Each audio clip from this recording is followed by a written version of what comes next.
সালামু আলাইকুম আরহামাতুল্লাহি অবারকাতু।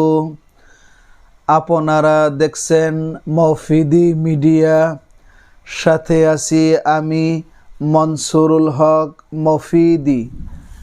আজ আমরা সরাসরি পবিত্র কোরআন হাদিস রিসার্চ করে গবেষণা করে সুন্দর একটি তদবির, সুন্দর একটি আমল শিখে নিব। সেটি হচ্ছে বিয়েতে রাজি হওয়ার একটি নকশা সম্পর্কে আমরা জেনে নিব। সেটি হচ্ছে অনেক যুবক এরকম রয়েছে, বিয়ের বয়স পার হয়ে যাচ্ছে, কিন্তু তারপরেও সে বিয়ে করতে রাজি হচ্ছে না বা বিয়ে করতে চায় না। আবার অনেক যুবতীও এরকম রয়েছে যে বিয়ের বয়স পার হয়ে যাচ্ছে কিন্তু সে বিয়ে বসতে চায় না বা বিয়েতে রাজি হচ্ছে না। ঠিক আছে, তো এই ধরনের সমস্যা কিন্তু প্রতিনিয়ত হচ্ছে বা হয়। যারা আপনারা নতুন শুনলেন যে বিয়ের বয়স হয়েছে তারপরেও বিয়েতে রাজি হয় না ছেলে অথবা মেয়ে, এটা হুজুর কেমন কথা? আমি যেহেতু এই লাইনে দীর্ঘদিন যাবৎ তদবিরের কাজ করি, তো সেই জন্য আমার অভিজ্ঞতাটা কিন্তু আপনার চাইতে অনেক বেশি। অনেক ছেলের মা বাবার আমার কাছে ফোনে বলেন, সাক্ষাতে বলেন যে হুজুর তার বিয়ের বয়স পার হয়ে যাচ্ছে, সে বিয়েতে রাজি হচ্ছে না, বিয়ে করতে চায় না।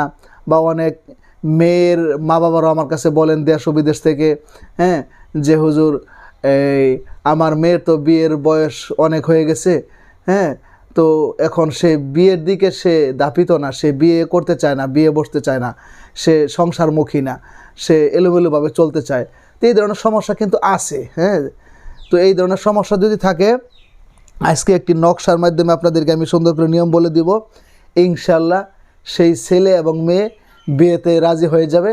তারা হালালভাবে সুন্দরভাবে বিয়ে শাদী করে তাদের জীবনকে, লাইফকে সেটেল করবে এবং সুন্দরভাবে সাজাবে, ঈমান এবং ইসলামের সাথে সুন্দরভাবে শান্তিপূর্ণভাবে চলবে ইনশাল্লাহ। ঠিক আছে, তো আমি সুন্দর করে এখন আপনাদেরকে বিষয়টি বুঝিয়ে বলে দিচ্ছি।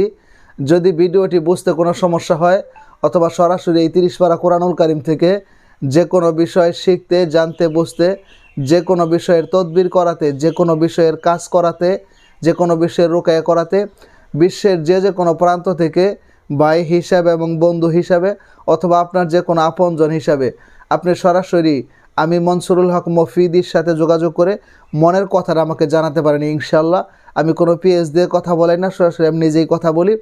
আমার মোবাইল নাম্বারটি হচ্ছে 01725357513। আমার এই একটি মাত্র নাম্বার, আপাতত আর দ্বিতীয় কোনো নাম্বার নেই। এর সাথে ইমো, হোয়াটসঅ্যাপ দুইটাই যুক্ত করা আছে। তো আসুন,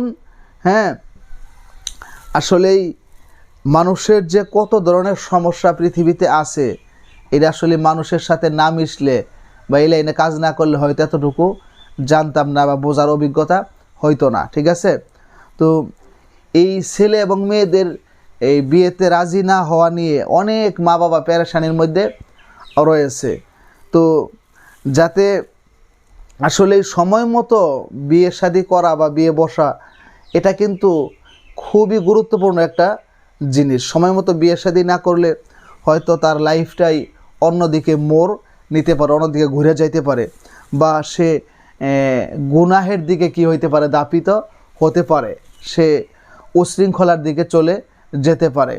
তো এই জন্য এই আমলটি আপনারা করবেন। সেটি হচ্ছে একটি নকশা আপনারা স্ক্রিনের মধ্যে দেখতে পাবেন, একটি নকশা আপনারা স্ক্রিনের মধ্যে দেখতে পাবেন। তো এই নকশাটি আপনি যে ছেলে অথবা যে মেয়ে বিয়েতে রাজি হয় না বা বিয়ে করতে চায় না, তাদের এই আপনার রাজি হয় না, বিয়ের বয়স হয়ে গেছে কিন্তু বিয়ে করতে রাজি হয় না, এই কবজটি লিখে তাবিজে ভরে, মাদুলিতে ভরে তার গলায় দিয়ে দিবে, তার গলায় রাখবে। তো ইনশাল্লাহ একদম অল্প সময়ের মধ্যেই সে দেখবেন বিবাহমুখী হবে এবং বিয়েতে সে রাজি হয়ে যাবে। এটি খুবই পরীক্ষিত, খুবই কার্যকরী একটি আমল। আল্লাহর রহমতে ইনশাল্লাহ আমল করলে নিঃসন্দেহে আপনি ভালো ফলাফল পাবেন, এর মধ্যে কি নেই, কোনো সন্দেহ নেই। তো আপনারা সুন্দরভাবে আমলটি করেন এবং আমলটি করে আপনারা ভালো ফলাফল পান, সেই প্রত্যাশা আমি সবসময় করি। এবং যারা ভিডিওটি দেখে আমল করবেন তারা অবশ্যই কমেন্টস বক্সে আমিন লিখে যাবেন বা আল্লাহ মহান লিখে যাবেন এবং ভিডিওটিতে একটি লাইক দিয়ে দিবেন এবং বিশ্বের যে কোনো প্রান্ত থেকে ভাই হিসাবে এবং বন্ধু হিসাবে সরাসরি আমার সাথে মোবাইল ফোনে কিংবা ইমোতে হোয়াটসঅ্যাপে যুক্ত হয়ে মনের কথাটা আমাকে জানাতে পারেন।